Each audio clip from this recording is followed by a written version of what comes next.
Les startups sont nombreuses à proposer des offres à valeur ajoutée pour l'industrie et parmi elles, Alcima. Johan Mazulé, bonjour. Bonjour. Vous êtes cofondateur de Alcima et vous êtes spécialisé dans l'accompagnement des entreprises dans l'utilisation ou l'implémentation de la fabrication additive. C'est-à-dire, c'est quoi votre métier? On va avoir deux parties dans notre métier. On va effectivement intégrer la technologie. Donc déjà, ça va être étudier le projet et les applications du client, trouver les applications à forte valeur ajoutée. Et après, une fois qu'on a effectivement intégré la technologie, à l'intérieur, derrière, on va former les utilisateurs, les faire monter en compétences. Et notre objectif à nous, c'est de transformer cet investissement en quelque chose de rentable très rapidement. C'est essentiel pour que la technologie puisse s'implanter dans les industries françaises. Parce que le problème, c'est qu'en fait, la fabrication additive, tout le monde a envie d'en faire, mais il y a des gens qui achètent une machine et qui savent pas vraiment, qui savent pas où ils vont, quoi. Effectivement, il n'existe pas de formation spécifique à la fabrication additive à l'heure actuelle, et la plupart des utilisateurs sont des autodidactes qui ont appris à la fabrication additive sur le tas. Nous, chez Alcima, on vient amener notre compétence directement chez l'industriel pour justement avoir des ROI et des retours sur investissement qui soient très intéressants.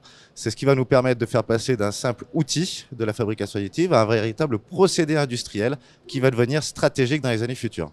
Alors, ce que vous voulez, c'est que les gens tirent le meilleur parti de la fabrication additive et vous allez plus loin, même vous pouvez aller jusqu'à modifier du matériel pour s'adapter à une application particulière. Oui, tout à fait. Il y a certains grands comptes, effectivement, qui vont avoir des besoins très spécifiques. Des machines standards ne vont pas répondre à ces problématiques-là. Et donc, nous, chez Alcima, on va travailler principalement donc, sur des machines FDM sur base open source qu'on va pouvoir venir modifier, entre autres, pour venir faire des choses comme du flexible. Ici, je vous ai amené quelques exemples. Et donc ça, typiquement, personne sur le marché de la fabrication additive FDM est capable de le faire. Ouais, c'est ça. Si j'achète une machine du marché qu'on va retrouver, on va avoir des matériaux divers, standard, mais pas celui-là. Enfin, pas quelque chose comme ça. Exactement. Et donc, vous arrivez, vous êtes capable d'étudier le projet dans son intégralité et d'adapter, vraiment d'adapter la machine aux matériaux du client, quoi. C'est clairement la clé. Les technologies, il existe beaucoup de technologies de fabrication additive et elles vont avoir vraiment des applicatifs très différents. Et c'est là toute la subtilité de la technologie, c'est qu'il va falloir venir justement trouver la bonne technologie, la bonne solution pour répondre à la bonne problématique. Et donc nous, chez Alcima, on est vraiment focus sur cette partie application. D'ailleurs, on a un livre blanc également des applications en industrie qu'on propose sur notre site internet qui est téléchargeable gratuitement, où justement on a répertorié un petit peu toutes les applications de nos clients qu'on a pu voir passer au cours de ces 7 dernières années. Quand on dit adapter, surtout s'attarder sur le projet pour avoir un ROI, un retour sur investissement rapide, ça veut dire quoi? Enfin, c'est quelle échelle? Alors, ça va dépendre bien évidemment des projets, mais j'ai quelques exemples. Typiquement, j'ai un client sur sa deuxième machine, son budget, son retour sur investissement a été de 7 jours. Parce qu'il a su mettre en place et dénicher effectivement l'application qui était le game changer chez lui. Mais je vais avoir d'autres clients qui, par exemple, avec 1 000 € de plastique, sur un an, ont pu économiser 20 000 € d'usinage pour de l'outillage au sein de leur process de production.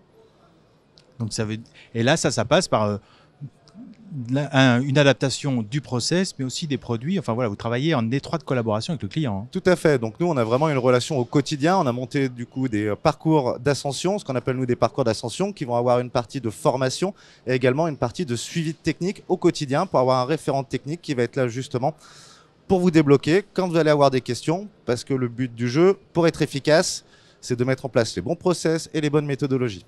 Voilà. On est toujours sur des primo-accédants ou bien il y a des gens qui viennent vous voir avec un projet, puis un autre, puis un autre? On va avoir beaucoup de primos, parce qu'il y a beaucoup d'industriels qui ne sont pas encore équipés.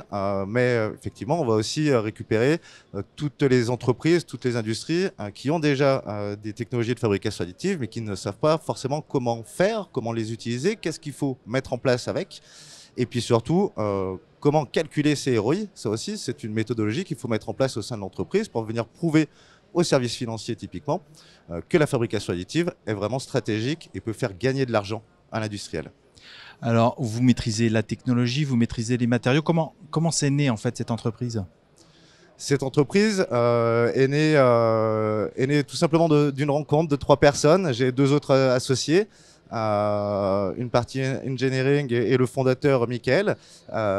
Et en fait, on s'est retrouvés tous les 3. On a pu monter cette stratégie, chacun avec ses spécialités. Notre ingénieur est issu de l'école des mines de Saint-Étienne, a travaillé dans la fabrication additive depuis plus de 15 ans, dans toutes ses expériences industrielles. Et donc, il est venu nous ramener ce savoir-faire de l'utilisation et de l'usage de la fabrication additive dans l'industrie. Et maintenant, on se permet de le déployer au sein des industries françaises.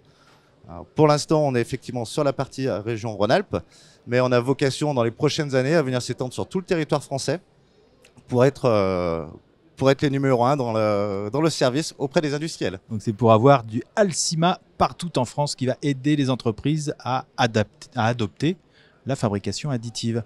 Qu'est-ce qu'on peut vous espérer, vous, à l'avenir, dans 1 an, 2 ans? On va grossir déjà, on a une très très belle croissance ces dernières années. On voit très bien que les industries commencent à prendre conscience de l'importance de la technologie. Beaucoup étaient réticentes les premières années, on faisait beaucoup de pédagogie, mais maintenant les industriels ont vraiment cette démarche à venir auprès de la fabrication additive comme un nouvel outil, comme un nouveau procédé qui va pouvoir effectivement augmenter leur productivité. Et donc, on souhaite le succès à Alcima, bien évidemment. Donc, si vous voulez adopter la fabrication additive sans perdre d'argent et sans perdre de temps, rendez-vous chez Alcima. Merci beaucoup. Merci.